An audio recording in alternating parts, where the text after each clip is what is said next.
It's great to be with you. It's great to be here for this event, which I've been very pleased to be part of in Melbourne, Brisbane, and now here in Sydney, home turf. So it's good to be with you this morning.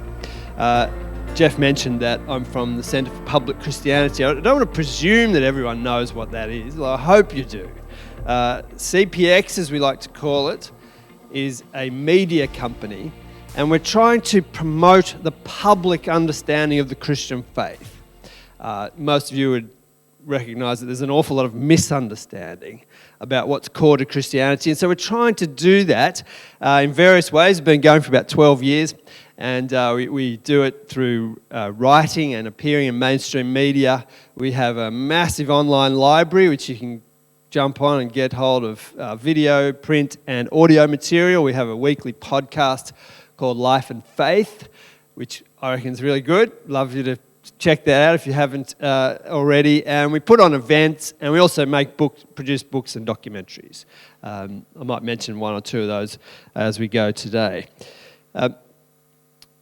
We have a vision at CPX of a public square that knows the truth, beauty and goodness of Christianity. And we're very aware how far we are from achieving our aims, actually, in that regard, and the task that we've set ourselves. And if we needed any more reminding of it, today's been one of those reminders. So thanks a lot, Mark and Ruth.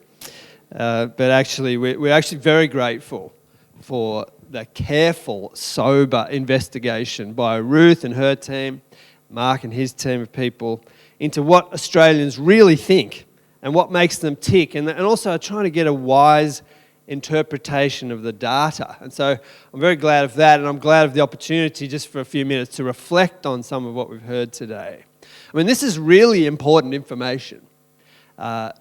It's important to get it and then to process it and work out what it might mean. It's certainly vital for our task at CPX, and I would imagine vital in your task, that many of you have, of trying to communicate effectively with the Australian people, with the population, and where they're actually at, rather than where we would like to think they're at or wish they were at. Clearly, it's very clear, isn't it, that there's a massive challenge to commend Christianity to people today. There's a huge degree of disengagement and disillusionment with the Christian church. And there are complex reasons for that, but we've heard some of that reality today. Almost half of Australians never attend a religious service. You'll notice that Ruth's a bit more glass half full than I am, so we can flip these stats if you like. You could see that in a different light. But anyway, let's press on. 30%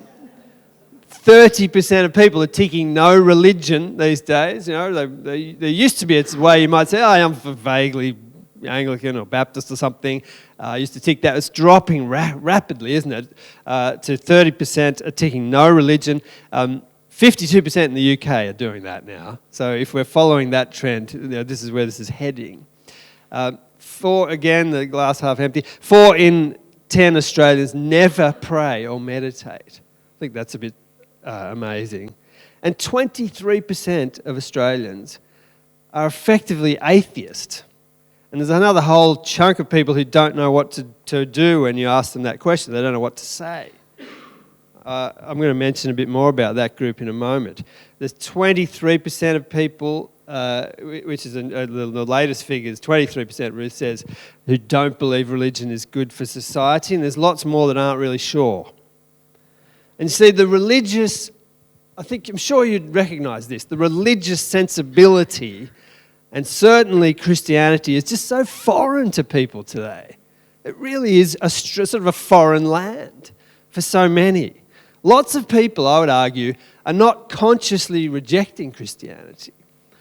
They just have no meaningful exposure to it at all. And as we think about our changing demographics, I think this is even more the case. Here is the theologian John Stackhouse talking about this very phenomenon. Just a short clip. John Stackhouse, welcome to CPX. Good to be here. Now, you say that Christianity is weird. What do you mean by that? In what way is Christianity weird? It's easy for people like me from Canada, for you from Australia, to take for granted the Christian religion because of its historical presence in our culture. But we have to remember, I think, that our beliefs, the Christian beliefs, are extremely odd. They're not just a little bit strange, they're really strange. These crosses that we take for granted in our churches and in our jewelry and so on, really, of course, are instruments of torture and death. And our main guy, Jesus, is the Lord of the universe and the Savior of the world and the greatest winner that ever was, and we celebrate this figure writhing in agony as the victim of his oppressors, both the Jewish and the Roman authorities. He doesn't look much like a winner. I mean, he looks like he's losing up there, and then he dies, which really looks like he's losing. And Christians keep saying, oh, no, he's winning. You see, if you just look at it in a certain way, he's actually conquering all the enemies of the world. And this is the kind of thing that drove Nietzsche crazy, saying this is the transvaluation of values, where up is down and black is white and good is bad. Like, this is crazy.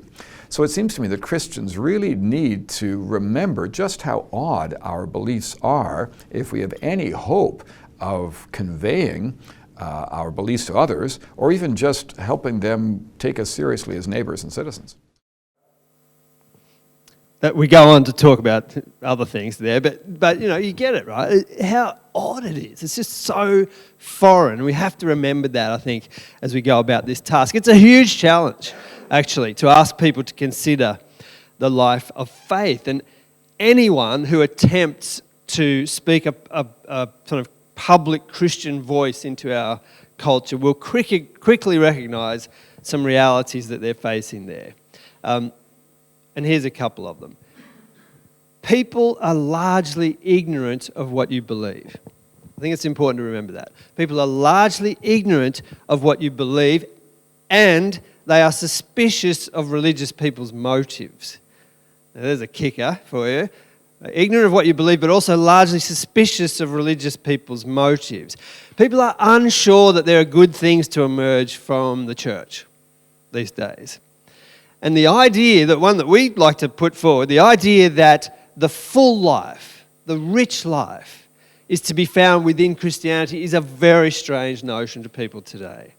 I sometimes describe the atmosphere in Australia when it comes to this sort of trying to communicate faith to people as being like a thin layer of resentment over a sea of apathy. Thin layer of resentment. I'm meant to be annoyed about the church. I can't quite remember why. But, I am. It's fairly thin, I reckon. But nonetheless, it sits over a sea of apathy. And so it's a massive challenge. There's also an enormous cultural amnesia when it comes to understanding the foundations of our culture and the things that Christianity lay down for us, on which we build the society, that many things that we think of as self-evident, but in fact come straight out of the Christian story. And I think that's whether you're a believer or not, I think that should be a problem for us.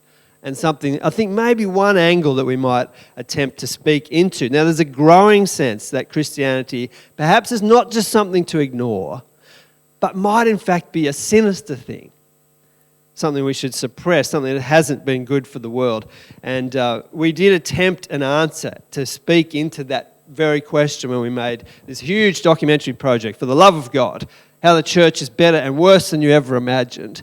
I hope you might have either seen that or you might get to. Heaps of segments, everything's available online, there's group resources.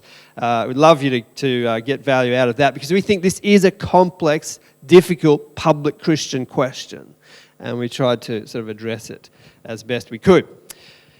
When I look at this material that we had presented to us today, I see complexity and also see opportunity. I actually don't get all that depressed about this, to be honest. I see complexity and opportunity. Our culture, we've got to remember, we've got a lot to offer the people in our culture. We have to remember our culture's struggling. I think our culture's really struggling to answer deep human questions that we all have. And so we've got a lot to offer people, and we sometimes feel a bit shy about that, and we shouldn't. And Ruth's right. We've got a lot to offer people. We shouldn't forget that. And there is complexity. I think the clustering of these groups is really helpful in the community survey.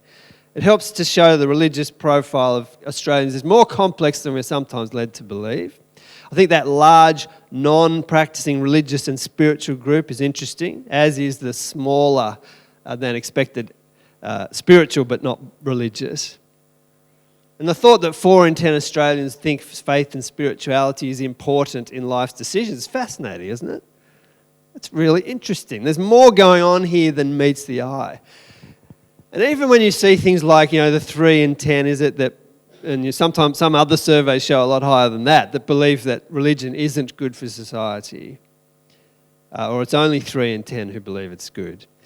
I wonder what does spring to mind when you're asked that question. What's the first thing that comes into your mind when you're filling out the form or however the way it's done?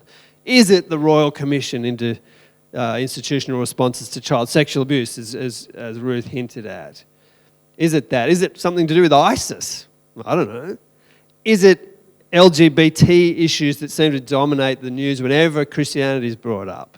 Maybe it's that, and so you tick that. So there's more going on there. It's worth pursuing. I'm sometimes confounded by this because I'll give you an example. So I spoke recently at a commissioning service for a scripture area board thing. Those things which I think are really good things. It was a group in my area and they had a service where a couple of the heads of the local schools came and I was speaking at this. And I need to mention, this is not the Bible Belt, by the way. And these people were very positive about Scripture in their schools, very positive about the Scripture teachers that come to their schools. And one of the heads of the school, very large, comprehensive public school, said he reckons there's probably, out of thousands of kids, maybe 4 families in the school that don't like it. He says it's not like you might imagine. And I was actually encouraged by that. It reminds me of Hugh Mackay's claim that 88% of non-church-going Australians, right, non-church-going Australians think it's good that there's a church in their area. I think that's interesting, isn't it? There's something going on there. It tells us something about the roles that people expect the church to be playing. It's worth some attention. I do note that church leaders speaking in the media tends to be a turn-off for people. It's a bit of a challenge. If you saw the ABC Australia Talk survey that said 70% of people don't trust religious leaders. And at the same time, critics of Christianity do get a lot of traction in that space. And so you sort of lose in both directions. But I wonder if it's the type of Christian voice that we've gotten used to and what people are expecting to hear. I think that's worth interesting. The decline of church attendance seems to be slowing down. It seems to be arrested. There was a precipitous fall, right? I'm used to saying that around 15% of people go to church once a month. It seems like it might be a little bit higher than that now. So that's interesting too. I thought Ruth's point was an interesting one about belief following behaviour. That's worth paying attention to. I was at church, it was 3 weeks ago, I was at church one night, and there was a dad there, this kid who's been coming along to Christian Surfers, and now he's tapped into the church. He's there every week now. And the dad drives him there. For 6 weeks, he had to sit outside because his son said it's too embarrassing to have you come in, Dad. So you got to sit outside. So the kid's coming to church, the dad's sitting outside, and he's listening to what's going on. And he liked the sound of it. And eventually he sort of managed to convince his son that it's okay, please can I come in? He's not a believer, this guy. He's quick to point that out to me. And he came one night and he said to me, I love this. I love it. And I was wondering what he heard. It was a very confronting message that night, actually, about where you stand before God and all this sort of stuff. And I was thinking, what do you make of that? But he said, I love this. And there are a couple of reasons. He said, I love the community. I love the music. We have pretty good music at our church. He said, I feel like there's a great connection for my son here, and I think there's a real attempt to speak into people's lives, especially the young people's lives. He said, I'm very happy to be here. Now, this is really interesting. I mean, who knows what will happen with him? But if belief comes after behaviour, I'm hoping, that God will be speaking to him and touching his heart. And let's hope he's welcomed into the community with open arms, because he'll be attracted to that. At CPX, we take great encouragement from the book of 1 Peter, which feels a particularly good book for our times. He's addressing an audience where It's a Christian audience in a place where it's not easy to be Christian. And we remember famously in chapter 3, but in your hearts revere, or perhaps set apart, Christ as Lord.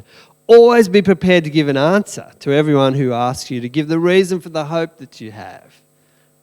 But, this is a really important but, do this with gentleness and respect.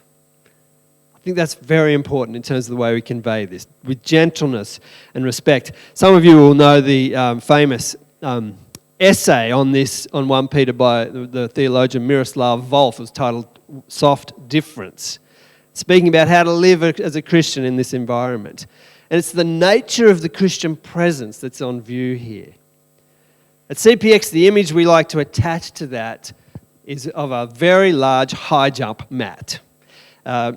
Coming into contact with Christianity, with Christians, is ideally to be like that.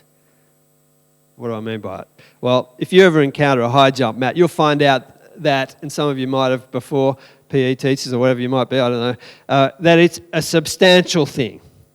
It has substance. It's not easily moved. There's something formidable about a high jump mat. But to come into contact with it is a pleasant experience. In fact, it's a life-giving experience. I reckon encountering Christians ought to be like that. It's like you're encountering life itself. We all know that it isn't always like that. But that's how it ought to be. And when it comes to public Christianity, I think there are great opportunities to be that kind of difference. Soft difference. Doesn't mean you're soft, necessarily, but it does mean it's a good encounter. 1 Peter urges us to set apart Christ as Lord and therefore to kind of rest in that. If you truly believe that Jesus is the Lord of every space, including the ABC studio or the Herald whatever or the school or whatever place you find yourself in, then it does something for you, I think. It means you don't feel like you're entirely under siege all the time. You can kind of trust God to be in control and have a sort of relaxed, confident assurance. I think with that sort of posture, if you truly believe that, you'll have a posture that will be attractive and not always defensive. I think we have a bit to learn from in that regard. I still find it astonishing that as many as 23% of people say they're atheist.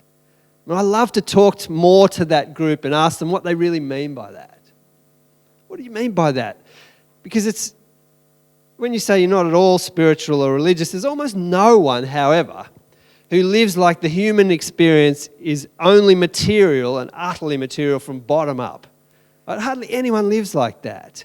Hardly anyone is completely deaf and blind to the power of love, to the attraction of heroic self-sacrifice, to the otherworldly beauty of music and literature and art. None of which make much sense, I don't think, if there is no God. If we're just complex biological machines. And so I do think that this sort of attempts to connect with the transcendent are very important in terms of people trying to communicate Christianity to people today. Find a connection there. And the other thing is the implications of belief or lack of belief. I was mentioned, I think, before, I wrote a book with 2 atheists and a Muslim a few years ago.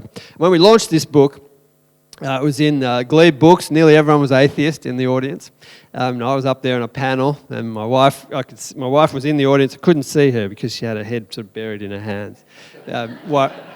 She was, waiting for me to be sort of skewered. But I survived the night. It was fun, actually. But there was a very interesting moment from this evening. So we had a friend come along, a lifelong atheist. She went to primary school with my wife. She said, "I'm coming and I'm cheering for the atheists." And I said, "Okay, no worries. That's great. It'll be great to have you along." Anyway, when she came and when she heard my co-author, Jane Caro, explain her view of what a human being is, right? We had to give our views of this. What's a human being? We're no more special than a rose or a starfish or a horse, says Jane. And I say to Jane, "Do you kiss your daughter at night and tell her that?" She says, "Absolutely I do." And I admire that because it's trying to tease out the implications of your belief. If there is no God, then those things also must be true.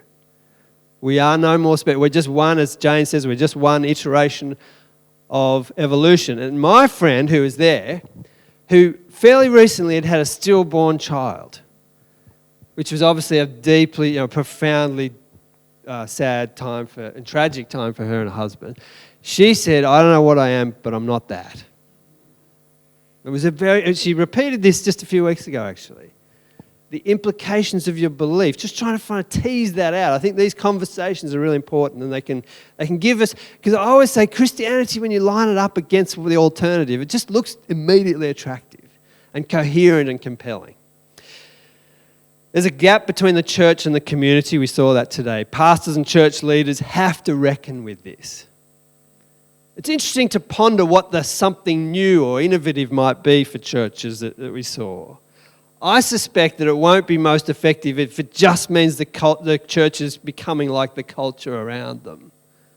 I really don't. I think you have to be somewhat like the culture, as in, otherwise you just look like a bunch of weirdos who are completely irrelevant, but nonetheless unlike the culture.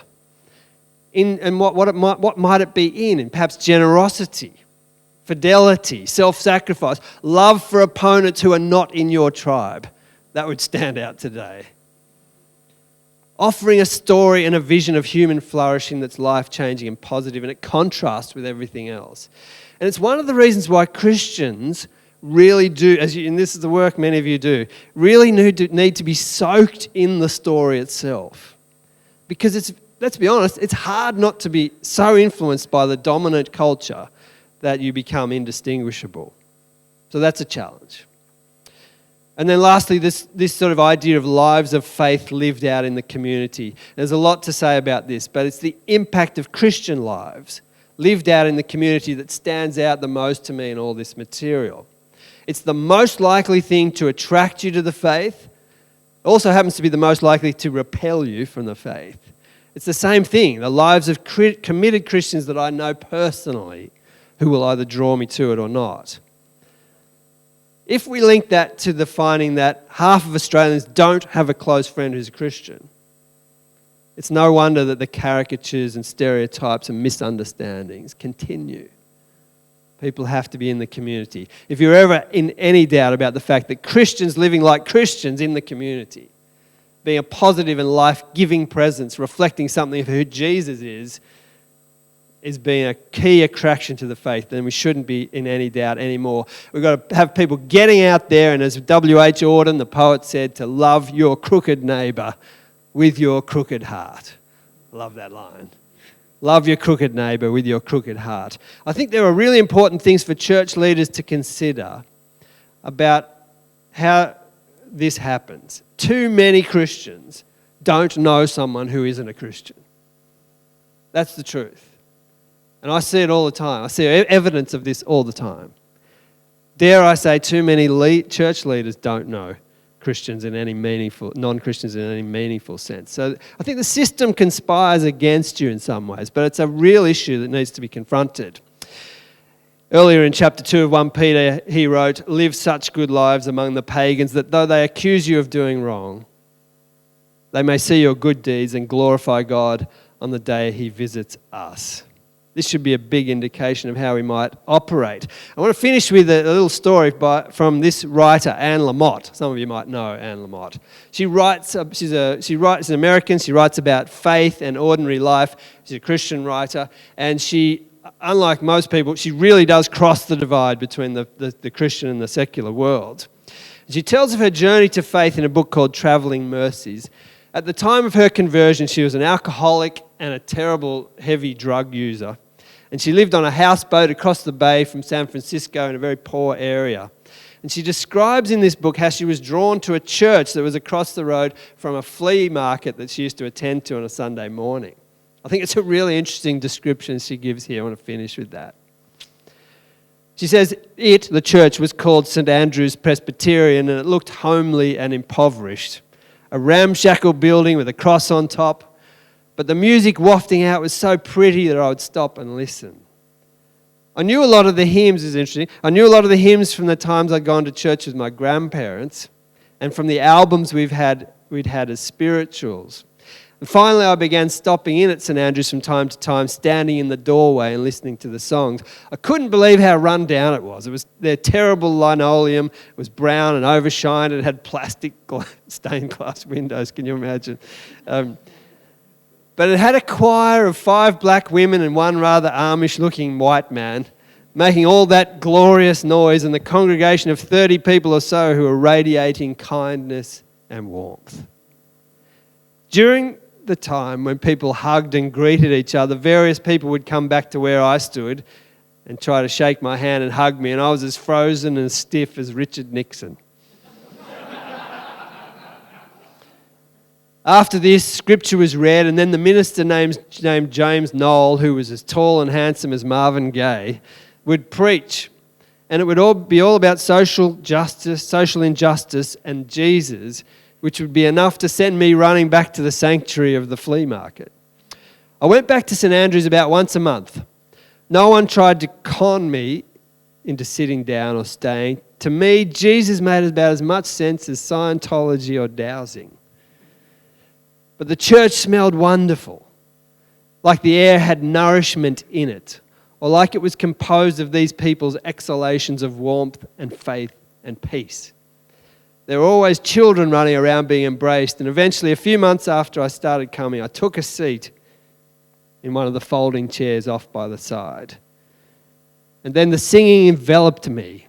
It was furry and resonant and coming from everyone's heart. There was no sense of performance or judgment, only the music that was breath and food. Something inside me that was stiff and rotting would feel soft and tender. Somehow, the singing wore down all the boundaries and distinctions that kept me so isolated. And sitting there, standing with them to sing, sometimes so shaky and sick I felt I might tip over, I felt bigger than myself, like I was being taken care of, tricked into coming back to life. She goes on, of course, to explain a serious conversion to Christianity. Great example, I think, of the attractiveness of the Christian community that proclaims and embodies the message of Jesus. Music, yes, something missing in her life for sure, and the warmth that drew her in. Scott Stevens from ABC Religion and Ethics says that he thinks the virtue of hospitality may well become the key virtue in terms of the attractiveness of the Christian faith in the years ahead. So as Christians, when we try to make sense of our culture and where we sit in it, it's vital that we face reality, to know where we sit and how we are perceived, and to speak and act accordingly, to relax and not adopt a posture of either fear or defensiveness. I think this is crucial. And invite people into this story that still makes the best sense of the human experience, to give an answer for the hope that we have, as we read, and being the kind of presence and in our communities that compel people to ask the question in the first place. Thank you.